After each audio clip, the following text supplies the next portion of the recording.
em nome da Federação ProIFES, agradecemos o convite. É um momento importante e necessário de debate.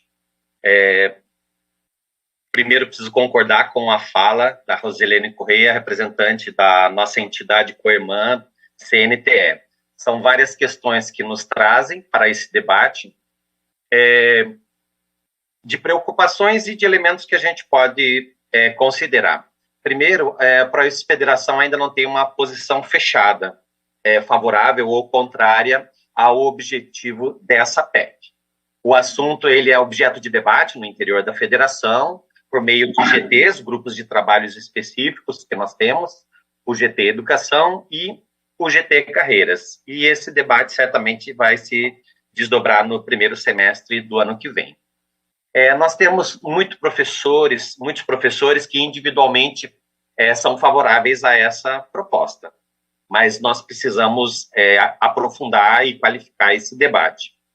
Uma das preocupações que a proposta levanta diz respeito a essa possível fragilização da carreira docente, porque ela abre, sim, essa possibilidade para que pessoas menos comprometidas com a educação queiram fazer da atividade, né? Como a Rosilene trouxe muito bem, vou usar exatamente o mesmo termo, possibilidade de fazer da educação do magistério superior um bico, né? Isso é uma situação preocupante, não só no magistério superior, mas em qualquer posição em que um educador se encontra. Então, dentro dessas possibilidades de acumulação do cargo público, a Constituição Federal permite já, né, no artigo 37, o acúmulo do cargo de professor ou de outro técnico ou científico. Mas, como que está sendo proposto, né, na PEC 169, caso ela seja aprovada, conforme está sendo apresentado originalmente, haverá, sim, também uma solução para dois problemas. O primeiro, permitir que o servidor acumule o cargo de professor com outro de qualquer natureza, né? Tem aquelas preocupações que nós já levantamos anteriormente, mas também pode ampliar as opções de elaboração de milhares de trabalhadores, que são elementos fundamentais dentro de uma sociedade, né? Uma questão que a gente precisa ressaltar aqui é a importância estratégica da valorização de todos os profissionais do campo da educação. O professor, a professora, são elementos fundamentais como pilares para a estruturação da nossa sociedade, na formação moral, na formação intelectual de qualquer nação. E no Brasil não é e nem deve ser diferente. Representa, portanto, uma questão de valorização dos profissionais e nos segmentos estratégicos.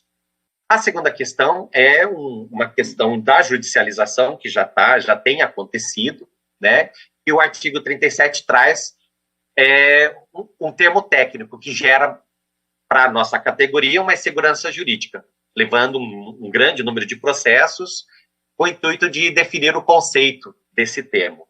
E a homologação desse projeto de emenda é também uma possibilidade oportuna para a gente qualificar e fortalecer e consolidar esse debate na medida, né, andando passo para passo com a valorização da categoria e pensando em estratégias para que a gente, de fato, valorize a carreira do magistério superior, a carreira do EBTT, as carreiras da educação básica, técnica e tecnológica.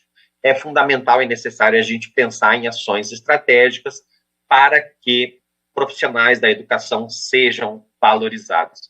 A gente precisa pensar a educação como um elemento fundamental para o desenvolvimento social e econômico da nossa nação. E aí essas reflexões, elas precisam ser constituídas de forma permanente e contínua.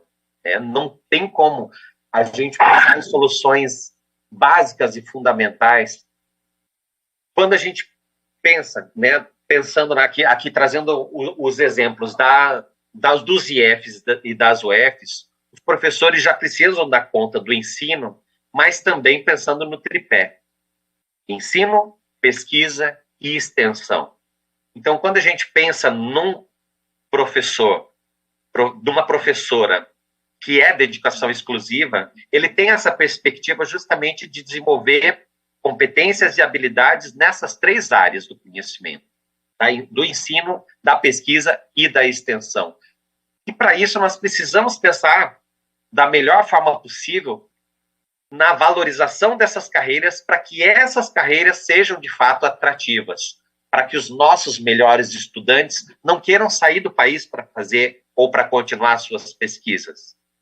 Nesse último governo Bolsonaro, nós assistimos uma fuga de cérebros, como há muitos anos não se via no nosso país, justamente pela falta de perspectiva do desenvolvimento de ações contínuas na pesquisa e no processo de formação. Então, precisamos pensar que esses nossos melhores estudantes tenham como atrativo, sim, a carreira do magistério superior ou do ensino tecnológico. Mas aí nós precisamos, sim, pensar na estruturação da carreira, como a Rosilene trouxe muito bem, né? Nós precisamos pensar em ações para a valorização da educação pública, universal, gratuita e socialmente referenciada. Então, as demandas que nós trazemos e a reflexão que a gente faz, o convite, é justamente a gente pensar nessas potências que nós temos da educação como elemento fundamental de valorização da ciência, da tecnologia e da inovação, como instrumento fundamental para o desenvolvimento do nosso país. Então, é importantíssimo nós termos essas possibilidades, né, trazer esse debate, fazer esse debate qualificado. Ele é urgente e é necessário, sim, mas antes de tudo nós precisamos pensar nas estratégias para que o professor não precise ter 2, 3, às vezes 4 vínculos, como acontece de forma banal para os profissionais que atuam já, por exemplo, no campo da educação.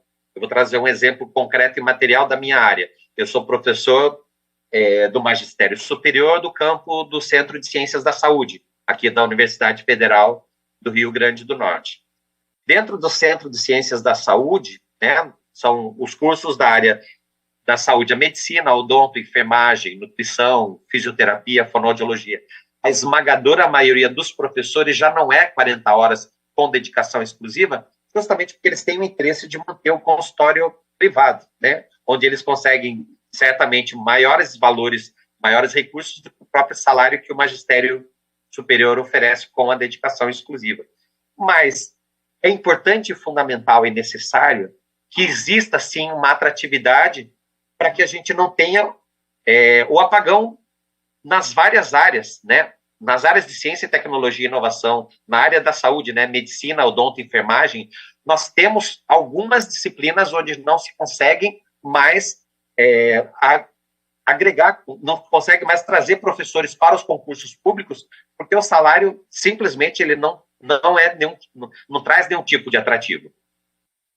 A EBSER, né, a empresa que é responsável hoje, que gerencia o Hospital Universitário da UFRN, nesse ano de 2023, não pôde ofertar a residência em cardiologia justamente por falta de professores. Então, é uma questão que já está acontecendo nesse momento. Concretamente, no ano de 2023, algumas áreas específicas nós já não conseguimos mais contratar professores com as condições, com a realidade que está posta. Por quê?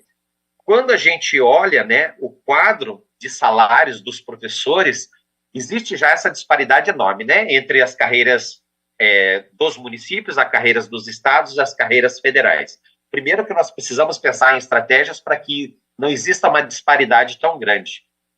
Eu sou professor do Magistério Superior, mas eu defendo a valorização de todas as carreiras, de todos os profissionais da educação. Esse é um ponto fundamental e necessário.